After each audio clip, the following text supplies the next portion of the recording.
8 जून से 14 जून तक का समय कुंभ राशि के जातकों के लिए कैसा होने वाला है। जय माता दी दोस्तों, आप सभी का स्वागत है हमारे YouTube चैनल अमृता एस्ट्रो में। और आज की इस वीडियो में मैं बात करूंगी जून माह 2025 के दूसरे सप्ताह के कुंभ राशि फल के बारे में।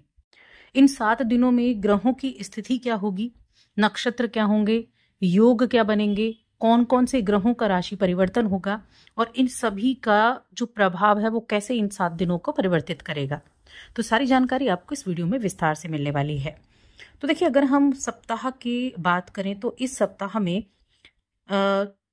9 जून को गुरु बृहस्पति जो मिथुन राशि में विराजमान है वो अस्त हो जाएंगे और उनके साथ बुध देव भी बैठे हुए हैं। बुध और गुरु का एक बहुत ही अच्छा योग बना हुआ है, यानी कि बुद्धि और ज्ञान के कारक दोनों ग्रहों का एक साथ मिथुन राशि में होना कई चीजों के लिए बड़ा लाभदायक भी होने वाला है। इसके अलावा जो 15 जून का दिन है, इस दिन सूर्य का मिथुन राशि में गोचर भी होगा। अब इस सप्ताह की शुरुआत से ही एक तो आपके पंचम भाव में गुरु बृहस्पति और बुध की युति होगी, साथ में जो मंगल देव हैं वो भी आपके सप्तम भाव में विराजमान हो जाएंगे। सप्तम भाव में उनकी युति केतु के साथ रहेगी तो उसका भी प्रभाव रहेगा। और किस तरह से ये प्रभाव रहेगा इसके बारे में जानते हैं। कई तरह के योगों का निर्माण इस सप्ताह में होने वाला है। इसके अलावा 11 जून को ज्येष्ठ माह की पूर्णिमा तिथि भी रहेगी, जो कि बेहद महत्वपूर्ण पूर्णिमा मानी जाती है, क्योंकि जो ज्येष्ठ मास होता है वो भी बड़ा महत्वपूर्ण होता है, उसके हर एक दिन महत्वपूर्ण होते हैं। तो ये है हमारी ग्रहों की स्थिति। अब इन्हीं के आधार पर हम जानेंगे कि ये सप्ताह आपके लिए क्या कुछ विशेष करने वाला है। तो देखिए, सप्ताह की शुरुआत अगर हम करें तो कुंभ राशि के जातकों के लिए आपकी राशि के स्वामी सेकंड हाउस में बैठे हैं और आपकी राशि में राहु विराजमान है। अब आपके जो सामने वाला घर, यानी कि राशि के सामने जो आपका सप्तम भाव है, वहां मंगल और केतु की युति भी है।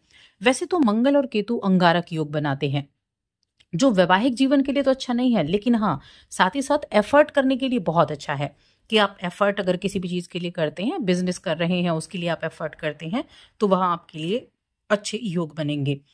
इस राशि के जो भी थोड़ा 60+ एज वाले जातक हैं वो अपनी सेहत का जरूर ध्यान रखें। पाचन संबंधी खासतौर से दिक्कतें देखने को मिल सकती हैं, क्योंकि जो पंचम भाव है वहां पर गुरु बृहस्पति अस्त हो जाएंगे 9 तारीख को ही, यानी कि जब सप्ताह की शुरुआत होगी उससे अगले दिन ही।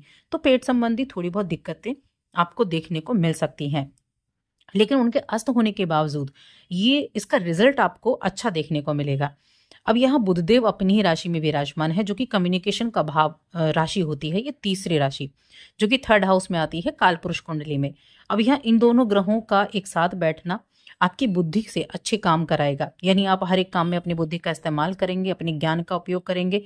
और साथ में जो शनिदेव की दूसरे भाव में उपस्थिति है, ये आपकी आर्थिक स्थिति को मजबूत करने में आपके लिए बड़ा लाभदायक होने वाला है। आप किसी भी काम से जब जुड़े हुए हैं तो वहां अपने जो विश्वास पात्र लोग होते हैं उनका सलाह मशवरा समय समय पर जरूर लेते रहें, क्योंकि ऐसा करना आपके लिए आपकी योजनाओं के द्वारा अच्छे रिजल्ट आपको दिला सकता है। और आपको दूसरों के अनुभव से जो सीख मिलती है उसकी सहायता से आप अपने कामों पर पूरी तरीके से जो अच्छे रिजल्ट है वो भी प्राप्त कर सकते हैं। अगर कुल मिलाकर देखा जाए तो ये जो सप्ताह है ये सामान्य से कई गुना बेहतर आपके लिए रिजल्ट देगा।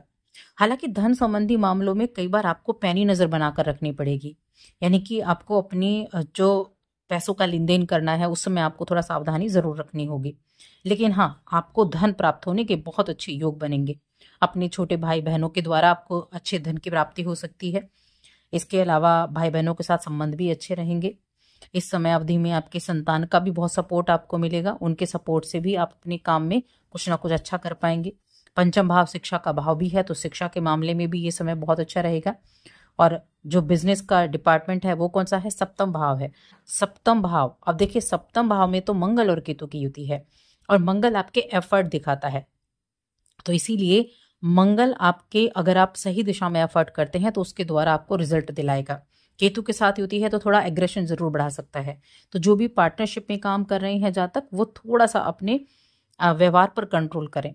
गुस्सा आता है तो गुस्से को थोड़ा सा कंट्रोल करके चलना होगा, क्योंकि गुस्से की वजह से कुछ कार्यों को आप अपने बिगाड़ ना दें, इसका ध्यान रखना होगा।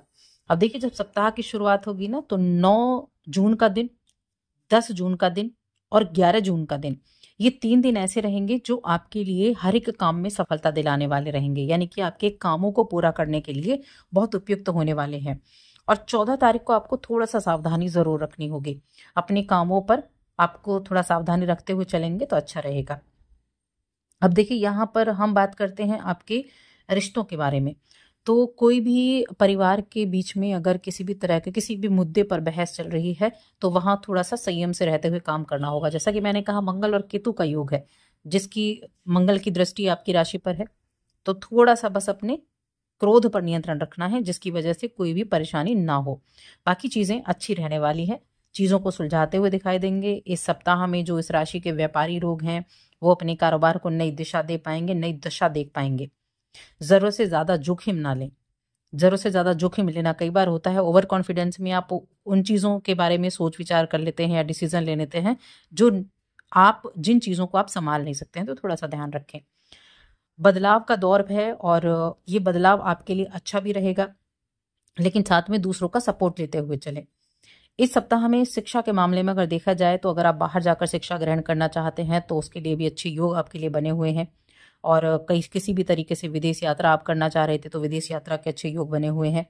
आपको जो ये इस समय ग्रहों की पोजीशन है, वो आपको ज्यादा मेहनत करने की तरफ प्रेरित कर रही है कि जितनी आप मेहनत करेंगे उतना अच्छा रिजल्ट आप प्राप्त कर पाएंगे। इसलिए मेहनत कीजिए, क्योंकि आगे बढ़ना है तो मेहनत आपको करनी पड़ेगी और आप अपने और अपने परिवार का नाम रोशन कर सकते हैं इस समय अवधि में। देखिए, राहु आपकी राशि में बैठे हैं और राहु आपको इस समय एक ऐसी सोच देते हैं जो हर दिशा में आप काम करने के लिए काबिल आपको बनाती है।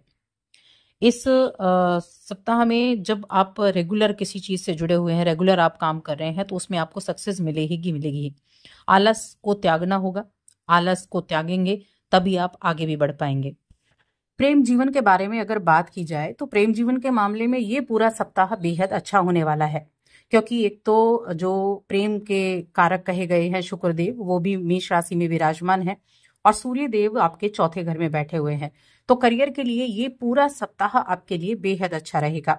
साथ में देखिए, 11 तारीख को पूर्णिमा तिथि भी है ज्येष्ठ मास की। तो इस दिन माँ लक्ष्मी की आराधना, माँ लक्ष्मी को विशेष प्रकार का खीर का भोग लगाने से माँ लक्ष्मी का आशीर्वाद भी आपको प्राप्त होगा।